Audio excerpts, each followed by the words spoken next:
மக்களே, இன்றைக்கி என்ன ரெசிபி பார்க்க போகிறேன்னா மாவின்காய் சித்திரான்னா, அதாவது மாங்காய் சாதம் கர்நாடகா ஸ்டைலில் கொஞ்சம் மசாலா போட்டு வெங்காயம் பூண்டெல்லாம் போட்டு பண்ண போகிறேன். உங்களுக்கு வெங்காயம் பூண்டு வேலைலாம் இதே ரெசிபியை நீங்கள் வந்து வெங்காயம் பூண்டு இல்லாமல் கூட பண்ணிக்கலாம். வாங்க பார்க்கலாம். ஒரு குட்டி மாங்காய் எடுத்துட்டுருக்கேன். கொட்டையை விட்டு 2 கதுப்பு எடுத்துக்கோங்க. நான் தோலோடு தான் போட்டுட்டேன். உங்களுக்கு தோல் வேண்டாம்னா தோல் சீவிட்டு போட்டுக்கோங்க. மாங்காவை போட்டுக்கோங்க.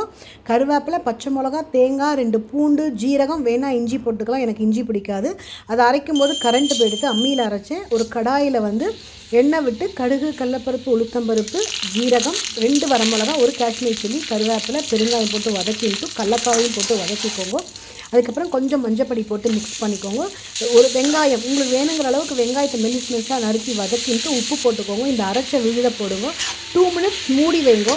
சூப்பராக இருந்தது. சாதத்தை ரெடி பண்ண உடனே சாதம் போட்டு கலங்குவோம். எக்ஸலண்ட்டாக இருந்தது. மாவின்காய் சித்திரான்னா கொத்தமல்லி போடுங்க. அடிபொலியான ரெசிபி ட்ரை பண்ணுங்க.